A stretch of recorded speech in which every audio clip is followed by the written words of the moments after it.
जो चीज़ें सफ़ेद होती है लोग उसको साफ़ सुथरा क्लीन समझते हैं और उसको आराम से खा लेते हैं। फ्रेंड्स, मशरूम बहुत हेल्दी होता है और हमें ज़रूर अपने डाइट में शामिल करना चाहिए। पर आपको पता है मशरूम को क्लीन करना कितना ज़रूरी है? मशरूम में बहुत सारे केमिकल इसमें ऊपर से डाला जाता है जिससे कि वो ज़्यादा दिन तक सेफ रहे और वो ख़राब ना हो। तो चलिए आज देख लेते हैं कि मशरूम को कैसे क्लीन करना है।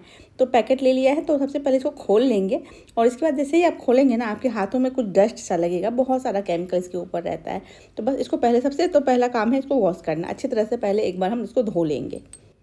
तो सबसे पहले तो मशरूम को हम एक बड़े से छन्ना में रख लेंगे, पलट लेंगे और उसके बाद जो डब्बा है उसको हम डिस्कार्ड कर देंगे, इसको फेंक देंगे क्योंकि इसमें बहुत सारा डस्ट लगा हुआ होता है। इसको साइड रख दीजिए और एक एक मशरूम को अच्छी तरह से धो लीजिए। अब आपको मेरे सिंक में नीचे नींबू दिख रहा होगा, तो फ्रेंड्स वो नींबू ऐसे ही नहीं पड़े हुए हैं, उसको मैं निचोड़ती हूँ जब भी नींबू तो एक डाल देती हूँ। उसका क्या होता है कि थोड़ा थोड़ा करके जो पानी गिरता है ना, तो उससे जो हमारे नाला है ना वो भी साफ़ होता रहता है, उसमें स्मेल नहीं आती है, हमारे किचन में एक अच्छी सी खुशबू बनी रहती है नींबू की।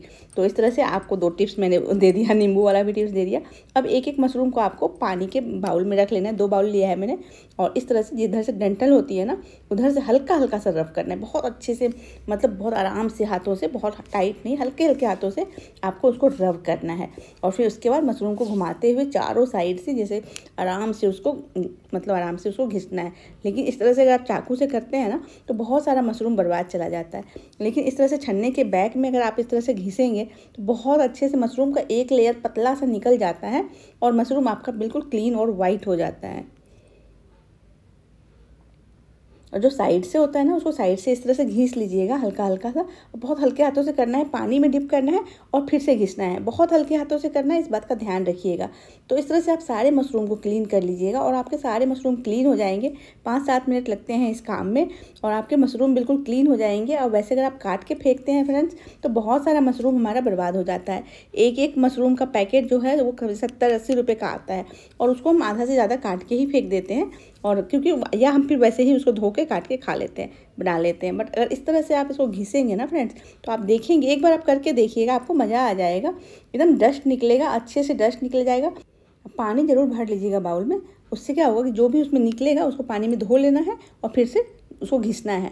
तो इस तरह से आप देख सकते हैं छन्ने में कि बिल्कुल भी जो है वेस्टेज नहीं होता है मशरूम का, और आराम से एक लेयर इसका आराम से, बहुत सॉफ्ट होता है मशरूम, तो आराम से आप इसको निकाल लेंगे, इस तरह से क्लीन कर लेंगे। अगर आप अभी काटते मशरूम का हर जड़ को काटते और ऊपर से छीलते तो इतना सारा अभी आपको कचरा निकल जाता और आधा मशरूम जो है वो आपका कूड़े में चला जाता, डस्टबिन में चला जाता। बट इस तरह से आप देख सकते हैं कि मशरूम बहुत ज़्यादा से क्लीन होता है। बस इतना सा ही मशरूम निकला है और मेरा जो मशरूम है वो बिल्कुल क्लीन हो गया है। तो मैं जब भी मशरूम लाती हूँ अपने घर में तो इस तरह से ही क्लीन करती हूँ। अब इसको 3 से 4 बार इस तरह से पानी में डिप करके धो लेंगे। मैं वीडियो बना रही हूँ इसलिए बाउल में दिखा रही हूँ, आप खुले पानी में धो लीजिए, नल के नीचे सीधा ही धो लीजिए, बड़े से छन्ने में रखिए और आराम से उसको धो लीजिए और हल्का सा ड्राई होने दीजिए और उसके बाद इसको बनाना स्टार्ट कर लीजिए। तो मशरूम, और उसके बाद आपको मशरूम को काट लेना है और सब्ज़ी बना लेनी है। जो भी सब्ज़ी में बनाना है सब्ज़ी बना लीजिए, या फिर आपको अगर पिज़्ज़ा वगैरह बनाना है तो पिज़्ज़ा बना लीजिए, जो मर्जी है वो बनाइए, बट इस तरह से क्लीन कर लीजिए।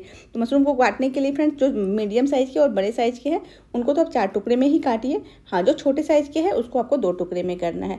तो इस तरह से आप सारे मशरूम को काट लीजिए और आपकी सब्ज़ी बनाने के लिए मशरूम जो है वो तैयार है। और इस बार जब अगर इस तरह से आप क्लीन करके मशरूम को काटेंगे ना तो आपको दिल को तसल्ली मिलेगी कि हाँ चलो आज मैंने मशरूम को क्लीन किया है और मेरा मशरूम जो है वो अच्छे से क्लीन हुआ है। नहीं तो उस पर जो एक पीला सा लेयर होता है ना फ्रेंड्स, जब हम उसको सब्ज़ी बनाते हैं तो मतलब हमारा मन नहीं मानता रहता है, लगता रहता है कि हाँ कुछ है, इसको कैसे क्लीन करें, समझ नहीं आ रहा। अगर इस तरह से करेंगे ना फ्रेंड्स तो बहुत ही अच्छा लगेगा। आप एक बार करके देखिएगा और अगर आपने किया और आपको अच्छा लगा तो आप कमेंट करके ज़रूर बताइएगा कि हाँ आपको कैसा फील हुआ और कैसा लगा। आप देख सकते हैं मेरे मशरूम बिल्कुल वाइट हो गए हैं, वाइट तो होते ही हैं, ये और भी वाइट हो गया है। वीडियो अच्छा लगे तो सब्सक्राइब कीजिएगा, सपोर्ट कीजिएगा।